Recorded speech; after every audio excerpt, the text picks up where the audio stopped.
बिस्मिल्लाहिर्रहमानिर्रहीम, अस्सलाम वालेकुम। नूरुल्लाह आपकी खिदमत में हाजिर है। इमरान खान साहब की अगली मंजिल क्या होगी? अटक जेल वापस जाएंगे, अड्याला पहुंचेंगे या कोई तीसरी मंजिल? ये फैसला आज ही हो जाएगा। दूसरी तरफ उमर अता बंदयाल साहब के हाथ से गेम निकल गई है। वो ना सिर्फ इमरान खान साहब को फेवर देने वाली पोजीशन में नहीं रहे, बल्कि काजी फाइज ईसा साहब के साथ उनके जो मामलात हैं वो एक ऐसे केस में फंस गए हैं कि अब वो चाहते हुए भी कुछ नहीं कर पाते, वरना काजी फाइज ईसा ज्यादा मजबूत हो जाएंगे। तो वो कहां पर फंस गए हैं? फंसे हुए तो हम भी हैं। हम सब बिजली के बिलों के हवाले से बुरी तरह से फंसे हुए हैं। हुकूमत ने रिलीफ देने के लिए जो बार बार बातें की हैं, इजलास होते रहे, उसमें अभी तक कोई नतीजा नहीं निकल सका है। मैक्सिमम रिलीफ शायद किस्तें ही बने, लेकिन हजूर लोगों का हाल बहुत बुरा है। किस्तें कहाँ से देंगे? इतने पैसे नहीं हो सकेंगे। फौरी तौर पे कुछ सोचना होगा हुकूमत को। लेकिन इन सब बातों से पहले मैं बताऊं कि सोचने वाले तो सोचे जा रहे हैं, और वो सोचने वाले हैं बुशरा बीबी साहिबा, जो मुलाकातें कर रही हैं, खुफिया मुलाकातें। और वो किसके लिए कर रहे हैं? अपने लिए या इमरान खान साहब के लिए? ये एक बड़ा मुअम्मा है। और खबर यह है कि हाफिज हमदुल्ला साहब ने बयान दिया है कि बुशरा बीबी 5 स्टार होटल्स में एक दोस्त मुल्क के सफीर से मुलाकातें कर रही हैं। अच्छा, इसमें जो बज़ाहिर स्टोरी बन रही है वो ये है कि वो इमरान खान साहब को बाहर निकालने के लिए, पाकिस्तान से बाहर भिजवाने के लिए, जेल से निजात दिलवाने के लिए, मुकदमात से बचाने के लिए कोशिश कर रही हैं। अच्छा, अब वो कोशिश क्या कर रहे हैं? पीटीआई पूरी पीटीआई रह तो इतनी सी गई है ना, बुशरा बीबी रह गई है असल में तो। बाकी या बहुत करीबी 2-4 लोग रह गए होंगे। और कौन रह गया पीटीआई में? जो पार्टी की क्यादत के हवाले से मैं बात कर रहा हूँ। लोगों की मोहब्बत है इमरान खान साहब के साथ अपनी जगह, और वो कितने हैं, कैसे हैं, वो तो कभी जाकर इलेक्शन में पता चलेगा, जब कभी होंगे। इलेक्शन का ये भी तो मसला नहीं कि पता नहीं कब होंगे, अभी तो फिलहाल कोई पता नहीं है हमें। बहरहाल बुशरा बीबी जो कोशिशें कर रही है, वो चाहती हैं कि इमरान खान साहब के साथ वो सलूक हो जो नवाज शरीफ साहब के साथ होता था। मतलब घूम फिर कर वो वहां पहुंचे हैं। पहुंची वहीं पे खाक, शेर सुना हुआ है ना। लेकिन बहरहाल अब वो चाहते हैं कि नवाज शरीफ वाला सलूक, नवाज शरीफ वाला प्रोटोकॉल, नवाज शरीफ वाला मामला जो है वो इमरान खान के साथ हो जाए। लेकिन हजूर नवाज शरीफ साहब तो कुछ ना कुछ अर्सा जेल में रहना पड़ता था उन्हें। वो मुशर्रफ दौर में हो या खुद इमरान खान साहब के दौर में हो, तो उन्होंने तो थोड़ी सी जेल भी काटी है। खान साहब तो अभी जुमा 8 दिन 5 अगस्त को गिरफ्तार हुए थे, अभी तो महीना भी नहीं हुआ तो चीखें निकल गई हैं। इस दौरान में दर्जनों दरखास्तें उनकी चली गई हैं कि मुझे एसी नहीं मिल रहा, मुझे पंखा नहीं मिल रहा, मुझे रोटी नहीं मिल रही टाइम पर, खाना ठंडा होता है, देसी मुर्ग चाहिए, देसी घी में भुना हुआ गोश्त चाहिए। क्या मजाक है यार ये। तो खैर वो खान साहब के लिए जो कोशिशें कर रही हैं, उसके ये मुश्किल इसलिए है खान साहब के लिए एफर्ट्स, क्योंकि खान साहब ने खामोश नहीं रहना। अच्छा, वो रह नहीं सकते हैं खामोश, उन्होंने कोई ना कोई बात करनी होती है, और बात भी ऐसी बोंगी मारेंगे मतलब जिसके वो नताइज या जिसका अमली मुजाहरा हम प्रीवियसली देख चुके हैं। और उसका सबसे बड़ा मुजाहरा था जब इमरान खान साहब को सऊदी अरेबिया ने अपने जहाज से निकाल के बाहर फेंका, ठुडा मार के ना।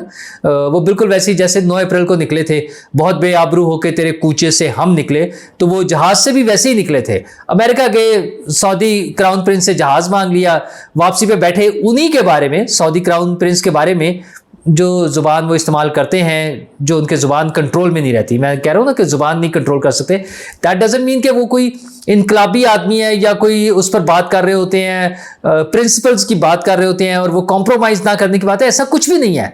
सिंपली उनका मसला यह है कि उन्होंने वो बातें करनी होती हैं जो मुनासिब नहीं होती, और बदजुबानी कह लें या जैसे भी था, तो इस वजह से उन्हें निकाल दिया गया था। यही वजह है कि कोई भी मुल्क उनकी गारंटी देने को तैयार नहीं है। वरना पाकिस्तानी सियासत में ये लोगों के लिए एक बड़ा अच्छा मौका होता है कि कोई ऐसी कोशिश की जाए, पाकिस्तान के सियासी लीडर को निकाल लिया जाए अपने साथ, मतलब फ्यूचर के लिए एक अलायंस बन जाता है इस किस्म का, तो चीज़ें अलाइन की जा रही होती हैं। तो इस तरह से हो रहा होता है। लेकिन इमरान खान साहब के लिए मुश्किल है। तो बुशरा बीबी जो मुलाकातें कर रही हैं, उनके नताइज अभी पता नहीं क्या आएंगे, लेकिन इमरान खान साहब का एक नतीजा आज आ जाएगा कि अब वो कहाँ रहेंगे।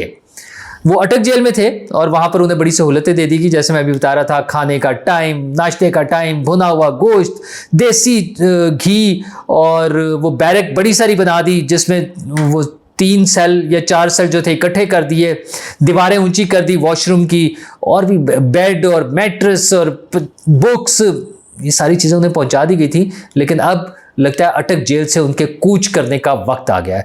कल उन्हें जो रिलीफ मिला है तोशाखाना केस में, वो सिर्फ ये हुआ है कि उनकी कम सज़ा की वजह से उनकी सज़ा मुअत्तल की जा रही है। मतलब उनका ख्याल है अभी कम हुई थी सज़ा, थोड़ी सी ज़्यादा होनी चाहिए थी, तो वो भी हो जाएगी। तो अगली दफ़ा जब सज़ा ज़्यादा होगी तो फिर उन्हें ये वाला रिलीफ मिलना मुश्किल हो जाएगा कि जनाब कम सज़ा थी इस वजह से उन्हें सज़ा ख़त्म कर दी गई है, मुअत्तल कर दी गई है। लेकिन बहरहाल ये केस भी ख़त्म नहीं होगा, ये केस चलता रहेगा, अगली अदालतों में आ जाएगा, वहाँ से भी सज़ाएँ होंगी और इसी दौरान में उन्हें दीगर केसेस में जैसे साइफर केस है उसमें उनकी पेशियाँ होती रहेंगी, उसमें गिरफ्तार भी होना है। गिरफ्तार तो वो ऑलरेडी हैं, आज उन्हें पेश किया जाएगा साइफर केस में अदालत में, वहाँ उनका मजीद रिमांड मांगा जाएगा।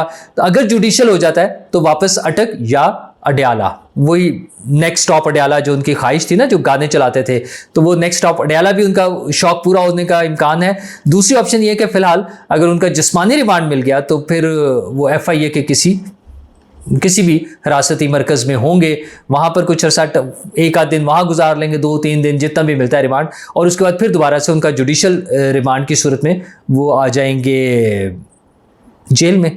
इस दौरान में अगर कोई बड़ी कार्रवाई, मतलब कोई बड़ा रिलीफ मिल जाए और उन्हें मज़ीद वो क्या कहते हैं ज़मानत वगैरह मिल जाए साइफर केस में भी, तो फिर नैब के केसेस मौजूद हैं और नैब वाले कम से कम 15 दिन तो अपने पास रखते हैं, इससे कम पे नहीं होता। तो एक तो इमरान खान साहब का आज डिसाइड हो जाएगा कि अब उनका अगले जो चंद रोज़ हैं वो कहाँ गुजरने हैं। तो जो नैब की गिरफ्तारी होनी है ना, ये इस एक फौरी, उसके बाद साइफर वाले केस का एक रिमांड सिर्फ 2-3 दिन गुजर जाए, उसके बाद 15 दिन के लिए नैब ने लेके जाना है और इस दौरान में उनका सबसे बड़ा सहारा वो ख़त्म हो जाएगा। जी हाँ, जनाब उमर अता बंदयाल साहब ख़त्म इस तरह से कि उनके पास 16 सितंबर उनकी तारीख है रिटायरमेंट की, तो 15 तारीख उनका लास्ट वर्किंग डे होगा। आज का दिन और कल का दिन अगस्त का लगा लें और उसके बाद 15 दिन वो, तो बस उमर अता बंदयाल साहब के पास अब ये केस नहीं पहुंचेगा। पहले ही उन्होंने बड़ी कोशिश की, बड़ी छलांगे लगाई, इस्लामाबाद हाई कोर्ट के चीफ जस्टिस को प्रेशराइज करने की कोशिश की, बड़े ड्रामाई अंदाज में उन्होंने जो बयान दिए, जिसमें बाद में वो ये भी कह सकते थे देखिए मैंने तो कुछ नहीं कहा था, मैंने तो छोड़ने के लिए नहीं कहा था, रिमार्क्स दिए थे। तो वो ये कोशिशें कर रहे थे लेकिन गेम उनके हाथ से निकल गई है। अब वो जिस तरह से सासुमा परेशान थी ना कि ये कमबख्त माशाल्लाह भी तो नहीं लगाते, तो इसी तरह से अब चीफ साहब के हाथ से भी गेम निकल गई है। अब उनके पास शायद ये वाला केस ना पहुंचे। हाँ, उनके पास जो केसेस लगे हैं उसमें उन्होंने आज कल जो है थोड़ा सा गुस्सा उतारने की कोशिश की। केस था नैब तरामीम का, तो वो लेकर आ गए प्रैक्टिस एंड प्रोसीजर बिल को। अच्छा, उनका दिल तो बड़ा करता है ना, मतलब उसमें फंसे हुए हैं, अपने बेंच नहीं बना सकते, 2-3 जजेस ने इनकार कर दिया उनके अंडर, उनके बनाए हुए बेंचेस में बैठने से। उनके ख्याल में कानून बन गया तो अब उसके मुताबिक चलना चाहिए, और चीफ जस्टिस साहब कानून को मानते नहीं है। उनके ख्याल में नहीं, जो आइन के इंटरप्रिटेशन वो कर रहे हैं सिर्फ वही दुरुस्त है, और पार्लियामेंट के पास इख्तियार है या नहीं है ये फैसला उन्होंने करना है। तो उन्होंने उस पर कुछ रिमार्क्स दिए, उन्होंने कहा जी नहीं वो गलत था, तो हजूर बिस्मिल्लाह करें, उसको उड़ा दें, प्रैक्टिस एंड प्रोसीजर बिल को उड़ा दें। उसका नुकसान क्या होगा या फ़ायदा क्या होगा? हजूर आपके पास तो है सिर्फ 15 दिन। अच्छा, इस 15 दिन में तो कोई केस आपके पास बड़े लगने नहीं है, ठीक है, या तो फुल कोर्ट का कोई मसला होना, वो आप वैसे ही भाग रहे हैं, तो ले दे के 15 दिन बाद आ जाएंगे चीफ जस्टिस काजी फाइज ईसा साहब। तो अगर ये सारी अथॉरिटीज़ आपने चीफ जस्टिस के हाथ में देनी है तो फिर आप कर दें। अच्छा, अभी तो जो 3 जजेस वाला एक सिस्टम बनने जा रहा है कि चीफ जस्टिस और उनके बाद 2 सीनियर मोस्ट जजेस, उसमें से एक ऐसे जज भी हैं जिनके बारे में कहा जाता है कि वो मौजूदा चीफ जस्टिस साहब के हामी हैं, हमायती हैं, उनके हम ख्याल हैं, चाहे जो मर्जी कह लें। लेकिन अदरवाइज अगर चीफ जस्टिस साहब अब ये उड़ा देते हैं इसको प्रैक्टिस एंड प्रोसीजर बिल को, तो फिर सारी अथॉरिटीज़ काजी फाइज ईसा साहब के हाथ में होंगी, और उस वक्त तक होंगी जब तक दोबारा असम्बली बैठकर इस पे कानून साजी ना कर ले। और असम्बली तब बैठेगी जब इलेक्शन होंगे, और इलेक्शन कब होंगे? ना नौमन तेल होगा ना राधा नाचेगी, तो इलेक्शन तो कोई नहीं होने। ठीक है ना, हम बार बार ये बातें कर चुके हैं आपसे कि इलेक्शन कोई नहीं हो रहे। नवंबर वाला बात तो ख़त्म हो गई हुई है। फरवरी वाली बात पर थोड़ा सा सियासी जमातों का दिल करता है कि नवंबर शोर में जाके जो है ना किसी तरह फरवरी में मार्च इलेक्शन ले लिए जाए। ये मुश्किल लगता है, मुझे तो नहीं लगता कि 2024 में भी इलेक्शन होंगे, और इलेक्शन कब होंगे ये पॉलिटिकल पार्टीज़ के लिए भी एक सरप्राइज़ है। पॉलिटिकल पार्टीज तो सरप्राइज बर्दाश्त कर लेंगी, गुजारा हो जाएगा उनका, इलेक्शन 6 माह हो या साल बाद हो या 2 साल बाद हो, उनका तो शायद गुजारा हो जाए, लोगों का गुजारा होना बड़ा मुश्किल हो गया है।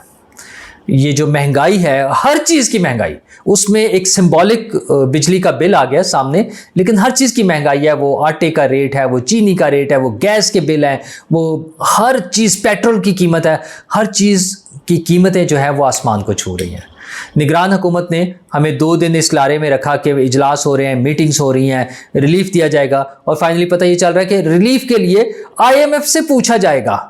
मतलब पाकिस्तान में मौजूदा हुकूमत कोई भी चीज़ करने से पहले IMF से पूछ रही है। हजूर वाला, अपने पैसे बचाने हैं, और बहुत सारे ऐसे अकाउंट्स हैं जहां से पैसे बचाए जा सकते हैं। IMF को कोई प्रॉब्लम नहीं होनी, उन्हें आपने टोटल पैसे दिखाने हैं। उनका ये कोई ज़रूरी मकसद नहीं है कि आवाम की गर्दनों पे छुरी चलाकर उनसे बिजली के बिल वसूल करके, पेट्रोल की ज़्यादा कीमत वसूल करके, आटे की ज़्यादा कीमत वसूल करके पैसे जमा करने हैं। आप अपने बाकी खर्चात पे कुछ मैनेज करें, और वहाँ बहुत सारे अकाउंट्स हैं जिन पे ये काम हो सकता है। जो अरबों रुपए की सब्सिडीज़ है मुख्तलिफ अकाउंट्स पे दी जा रही है, उनको मैनेज कर ले, कुछ करें।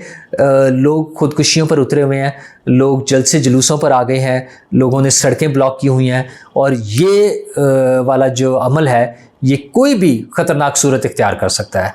कहीं कोई ऐसी साजिश तो नहीं हो रही कि ठीक है फिर ये बढ़ जाएं, यही सारी चीज़ें, ये हंगामे इतने बड़े कि किसी के भी हाथ में कुछ भी ना रहे, और सियासी हुकूमत के नाम पे जो एक निगरान सेटअप है वो भी फारिग हो जाए, और फिर अस्सलाम वालेकुम मेरे अजीज़ हमवतनों ना हो जाए। तो हम दुआ करते हैं कि ऐसा ना हो और चीज़ें कुछ मैनेज हो जाएं। शुक्रिया।